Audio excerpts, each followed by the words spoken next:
welcome to the Crack a Can Talk Show. We're today joined by Katie. She is a video game developer and an illustrator. So this is something kind of new for this show.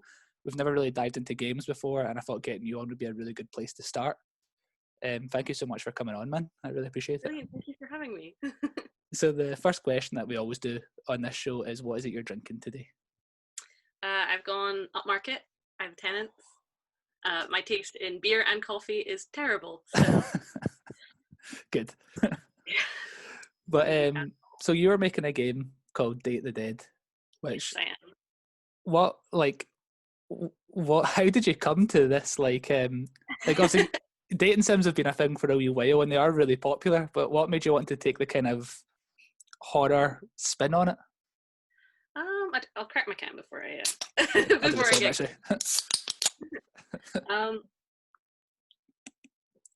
I actually first had the very first idea when I was 16, and I had just started playing around with Ren'Py, which is a visual novel engine I'm still using. At the time I watched a lot of playthroughs of games on YouTube and stuff like that, and had seen a couple of dating sims, all Japanese and very much follow the formula. And I was like, okay, I want to use the software and I want to make it interactive and make this dating sim because that's what it's best set up to do. Yeah. But I wanted to do something a little different. So I came up with the idea of this, you're trapped in the underworld and you date a bunch of monsters. And back then it was very it was just an idea and it was very different from what it was now. And I didn't end up doing it because at the time I didn't have the time and I didn't really feel like I enjoyed my style enough to do it. Right, okay. And then it kind of stayed in the back of my head. And a couple of years into my degree, I went to a degree show and I was looking around and there was all this great artwork from the fourth years. Yeah. And there was a visual novel done by a guy called Rory Carson, who's an incredibly talented illustrator. And I remember being like, oh my God, I can do a game as my degree show. I didn't realize I could do that. Yeah. And I was like, so I got to fourth year and I was like, I already have this idea in my head. It'll be funny. It'll do, I can draw horror stuff, which I always enjoy doing anyway. Yeah. It was a massive task to take on. I really should have done a bit more. I didn't get it finished and I don't think my tutors liked it that much. Right, okay. They kind of felt like it wasn't illustrator-y enough. I think they'd have been happier if I'd done a comic, but whatever. So did that... I still graduated and it's what I wanted to do. So. Exactly, that's all that matters, isn't it? But yeah. Did that deter you from doing it then? If lecturers and stuff were like, oh, we're not so sure on this, or did that just make you want to do it more? I think the latter. I think I'm a bit stubborn, right. like most Scottish people. Yeah. So I was kind of... So with your game, obviously you're coming from a kind of illustrator standpoint. Mm-hmm. Is that would you say that's the main focus of the game, the kind of art style? And obviously it's your drawings, everything is done completely by yourself. So are you looking at it as a way the game is a chance to not show off but kind of show your art style, or are you kind of equally focused on both the art side of it but then also the actual gameplay and story itself? I'm not sure. I mean, I have had quite a few comments saying people enjoy the art style, and I think it's maybe... I love the art style just to say. And I think maybe it's different in that a lot of dating sims are anime based and so I think it's an advantage that it is a little bit different. And I'm glad I've come at it from an illustrator's point of view. Mm-hmm. I don't really know what it's like to have taken a video game course and to learn coding and to do it all within an industry sort of perspective. But I'm enjoying coming at it from a slightly different angle. I'm very narrative focused. I always have been in my work. I like telling stories, and I've had a chance to do a lot of different illustrative work, from story-driven stuff to commercial stuff that kind of came with uni. And yeah, I just decided to dive into the coding and writing side of it, which was a lot of work. Yeah, I can only I've imagine. enjoyed, but I've taken on so much, and it's strange because I went from, drawing being the main focus of everything I was doing to I'll draw and draw and draw for months on end to get all the sprites and all the elements done. Yeah. And then suddenly I'm doing a big block of writing, and then suddenly I'm doing a big block of coding. So I'll go a really long time between actually drawing stuff. And then getting around to actually implementing it. Yeah, but it's nice. I enjoy sort of learning different things and stretching my muscles, I think, in different areas. Yeah. So yeah, I like to think being an illustrator gives me a different perspective, but I don't really know what it's like to come at it from a, Well, yeah. someone who actually knows how to make video games. I mean, you're making one, so I guess. Yeah, just a bit. It's fun to manage. When I was reading about the game, one of the things that I really liked when I was reading it was that it says there's no locked romance in it. Because I feel like a lot of games, like I think it's a really big thing now out with dating sims in games, the whole choose your own adventure type. Like, oh, every choice you make has like an impact with like, like all the Telltale games and even your AAA games like your Mass Effects and stuff, I'll have that. But I don't feel like that's true for a lot of games. I feel like they're always leading you down really one or two paths. But the fact that you've kind of got it that you can end up like with a variety of different people, like it's not trying to force you into one sort of place or with one person. Is that like hard to implement into the game, or is it like, are these games just kind of trying to act like they're giving you all this free choice when they're really not? Does that make sense? Yeah, I think it is quite hard giving so much choice, and it's helpful that I think my game is romance is the main part of it. So you're meant to explore, you're meant to learn and befriend people and romance people. So I could understand why for developers who are doing, an action game and they want to put romance in it, it is quite hard to do that. But I think when you do, it's really interesting. I love getting to speak with characters. I love getting to know your party and learn people's backstories. I think that's my favorite part of most games. Things like Dragon Age and Mass Effect is getting to interact. And I was always very frustrated when it was, some of these games, less so now, but they were very locked into your gender, and you were like, oh, I really like this character and want to know more about them or romance them. But to do so, I have to play this gender and this background and this type of character that you don't necessarily want to play. And, being bisexual, and a lot of my friends are gay or non-binary, or, they are having to play as different genders in order to romance the people they want, or they can play as their gender, but their romance options aren't as good. I think, like, you just want to go in and have that be, more based on people as opposed to for sure. Having to fit into a little niche. So for me, I wanted to make it like you can play as who you want, and as long as you click the right buttons and make the right choices, you can get to know this character as much as anyone else can. See, I think that's really cool. Like, it sounds ridiculous because the game's about monsters, but like the fact that like a lot of games don't give you that option. Like, I feel like when you're playing a game, I feel like you're very quick to forget that that's not you. So I feel like a lot of people you put yourself into a game, like in that kind of lead character's shoes, and for people that can't have the options to identify or look like the way that they do, I feel like that really hinders that experience for a lot of people. Like, look at something like Call of Duty that's been going for 15 odd years now, and the one that came out this year is the first one that lets you choose a gender that isn't just male or female. So I feel like it's becoming a much bigger thing, but it's like this is conversations have been going on for as long as I can remember, and it's only now just happening.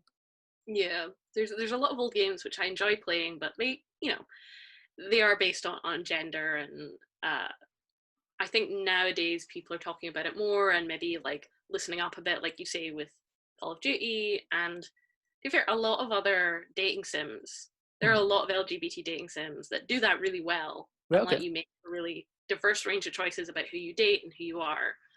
And I think it's really nice that that's opening up and those discussions are being had. Yeah, I feel like it's just like people who identify with not male or female pronouns are not somewhat left behind for a lot of things like that, and it's just I'm so glad that that's now starting more and more to become a thing of the past. Like, I'm a white guy, I can pick a character in any game, but for like the amount of other people that like that must be so not heartbreaking but really upsetting to feel like you're not included in like these franchises that you love. So I'm happy that like a game like yours like gives anyone that free choice. Like, I played the demo and you can really do whatever you want. Like, you really can. I can expand that more in the main game with allowing it. The demo is a little more basic in that you're just a bit no, you don't know anything about yourself, but I'm going to try and make it a little bit more, picking your gender or picking your pronouns, picking your name, picking maybe a couple of other things that just let you feel a bit more like things are personalized to you. Mm-hmm. But I guess, I still have to be aware of that because, although I'm bisexual, I'm also cisgender and I'm white. So including diversity, you do kind of have to be constantly listening and willing to change things and go, oh, my bad. Yeah. Actually, I'm going to try and do this. So I've tried to make it more diverse and more inclusive. But again, like, there's still stuff I would do differently if I went back and did the game again. Right, okay. There's still stuff I'm hoping to implement in the future and just make it that little bit more, I guess, enjoyable and inclusive for everyone playing. I get that. Like, that makes total sense to me. Like, especially with like the lockdowns and stuff this year, I feel like games have become so much bigger than they've ever been. But I feel like, especially in the last couple of years, the rise of the indie games has been huge. Like, even like me personally, I've played more indie games probably this year than I ever have. With services like you get like Xbox Game Pass and stuff like that, and then obviously Steam, you get like early access games and stuff like that as well. Like, do you think indie games are like becoming more like what's the word, like more respected? Like, I feel like before it was all like, oh, that's an indie game, so that's a pixel platformer then, whereas now an indie game can really be anything. I think so. I think a lot of it is about accessibility for creators now. Like the fact that I could go and use a free engine like Rempy, which I would highly recommend for anyone starting out, and I used all these online resources to learn about it, and I worked at it completely from scratch and was able to do that within a couple of years, is, you don't need as much money or as a big specialized team. It's becoming more and more accessible for smaller groups or individual people to make good quality games. Yeah. The engines are out there, the resources are out there, the knowledge is out there, and even now we're getting 3D games. Yeah, it's crazy, isn't it? that are indie, that are made by small groups with lower budgets. And I think crowdfunding as well is a really big part of that. Things like Patreon, Kickstarter. I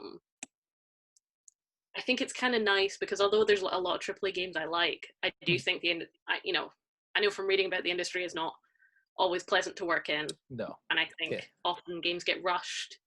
Even if the people making it love it, the people producing it are pushing deadlines, are rushing out games. And I think with a lot of indie games, you feel a lot of love and care has gone into. Could not agree more.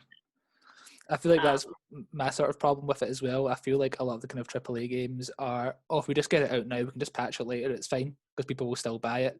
Like, how many games do you buy now that get like a day one patch? Whereas an indie game doesn't have that. Like you're saying, like, I guess they can kind of take that time because they don't have the big studios kind of shouting at them to get it done. But I feel like they just feel so much more, almost more polished, considering they're like a much smaller team. But like you're saying, it's like made with love. Like, you can really feel the passion in it compared to these kind of somewhat faceless bigger games. Yeah. And I think it's surprising as well that so many people can be, all the people contributing to these Kickstarters and stuff. One of the things I've learned just from doing it myself and from, speaking to people who've done Kickstarters is people are really understanding. Starting out yourself, you're very worried, like, what if something goes wrong and I have to stall it and I have to do this? But looking actually at communities, people are really ready to say, no, it's okay, take a little extra time, or like, we don't mind paying a little more for this, or, we'll wait for the extra content, because they want it to be good. They're not this like all-consuming, demanding population. They're actually people who do care about these games and care about the community around it, and are good people to work with, really, by and large. And I think that's I really appreciate the souls like crowdfunded games. I think it's incredible. A really good future for gaming to be going down. I'm very excited about it all. I think it's really good for like a whole bunch of industries, really. Like look how many bands do it now as well. They do like albums through Kickstarter, or they all have like their kind of Patreons and stuff like that. Like, I think that's a really good way to, like, we don't need your record advances, or we don't need your big studio money. Like, we just need people who are passionate about this project.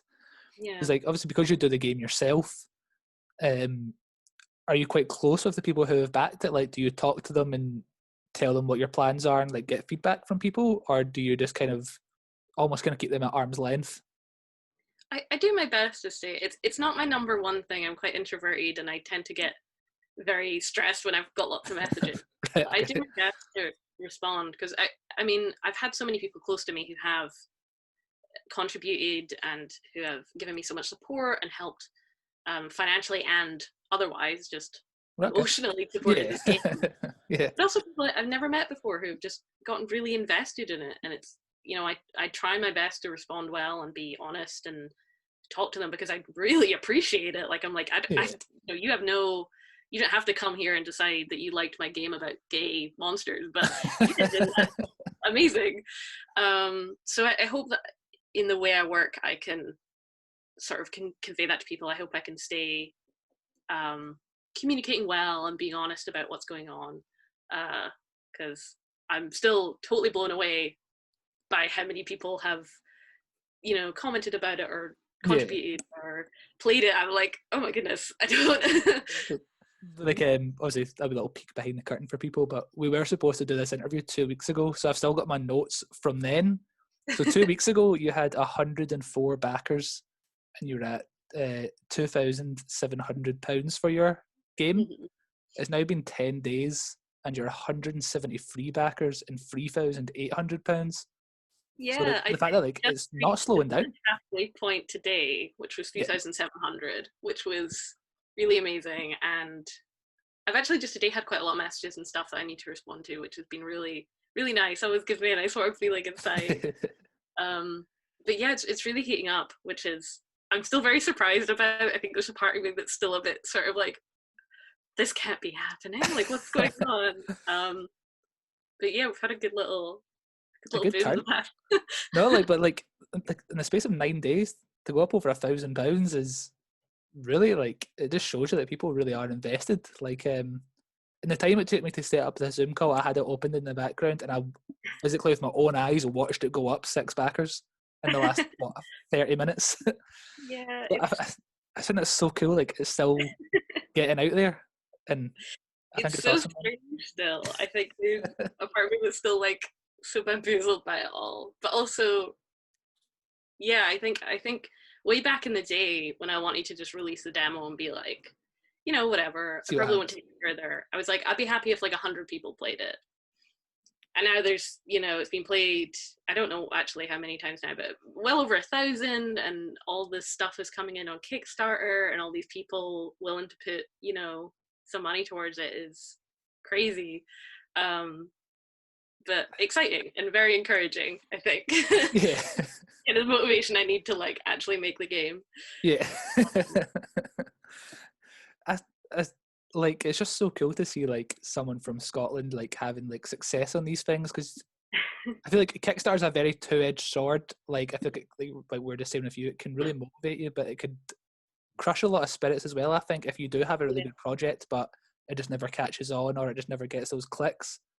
So I think it's really cool that yours has got the attention that it obviously deserves, and it seems to keep growing. Like, I really hope you get there. Like, it's still what, 15 days, isn't it? Yeah, so. 16 or so days I think I've got left. But I'm trying to be kind of prepare myself evenly. Obviously, if it happens, that's fantastic. Yeah. But even if it doesn't, there's so much I've gotten out of this. So many amazing people. And speaking about being from Scotland, it did make me realize just how amazing the Scottish creative community is. It's so encouraging. There's been so many nice people who have helped me and reached out to me when they didn't have to. Brian from the Scottish Game Network has written some wonderful things about the game and introduced me to some really incredible people in the community. Like, I really can't I guess say enough how important the Scottish game community and artistic community has been in all this. So even if it doesn't quite make it, and I have to say sorry guys, maybe another day, I'll have gotten so much out of it, and I'm more than happy whichever way it goes. It's been incredible. It's still incredible. So fingers crossed we get it, but if we don't, there's gonna be no hard feelings, because it's been fantastic about it. There's not much I can complain about. So And do you have like other ideas for the new characters and stuff like that, or is the characters from the demo like the majority of the characters that we will meet on your kind of journey? Yeah, the majority of characters of the characters are those that are um, already there, but I'll be looking to kind of expand upon them and allow you to really explore their backstory and learn about them. And then I have one of my rewards for the Kickstarter is to work within a community and through polls and discussions and things like that on Discord, help to design a character. The only thing we know about her or him or them is that they are a demon. Nice. And they have a very brief backstory. They are the owner of the bar that's in game, and they're going to play a role, undisclosed role, as of yet unknown. But yeah, I'm really looking forward to working, if everything gets funded, to working with the people who have kind of helped make the Kickstarter what it is and get their ideas on what they want to see from a character. And that'll be a little community designed kind of character. That's really so good. I'm quite excited for that. Like, obviously from playing the demo, like I just wanted to say, like, obviously it's so well written. Like, I am so invested in the character of Death already. Like, see, like, just ending up in purgatory and having so many sassy one-liners straight away. Like, I'm so invested in this character. I want to see what happens to Death next. Like, everybody loves Death. I didn't expect him to be such a star of the whole show. No. Like, from my, like, in my opinion, it's Death's story. It's not the human story. This is Death's story now.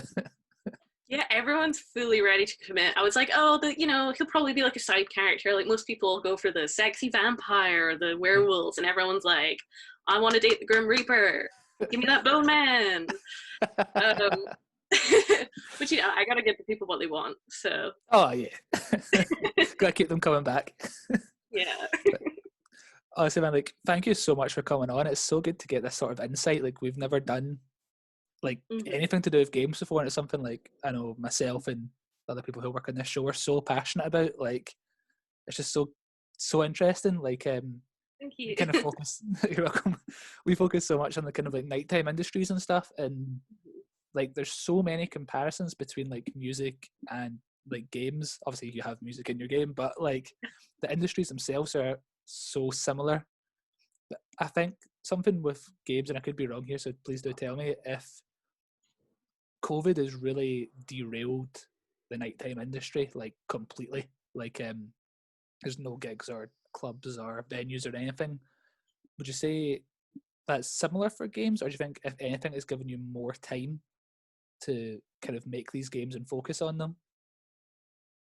I think for me, definitely I've had more time because I hadn't originally planned to go so kind of full into making the game. Right.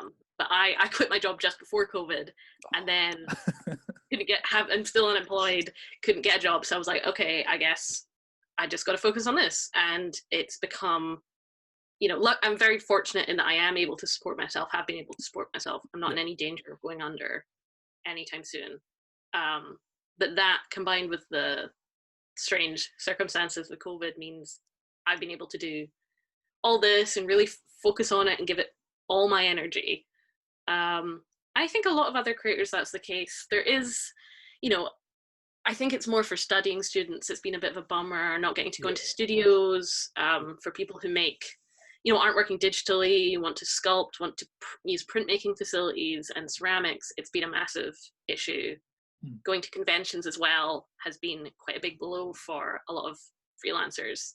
Yeah, I can imagine. Which is a real shame. But I think it's also been a chance for a lot of people to invest more time into their work and do more online and digitally and things like that. So I guess for me it's turned out quite well, but I guess it's a mixed bag for all creators. Yeah, like you're saying, I was such an introvert, like such a little hermit anyway, that it was really still like having to work on everything yourself must be quite heavy duty sometimes.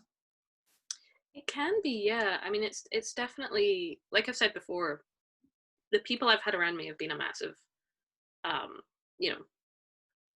massive help with everything.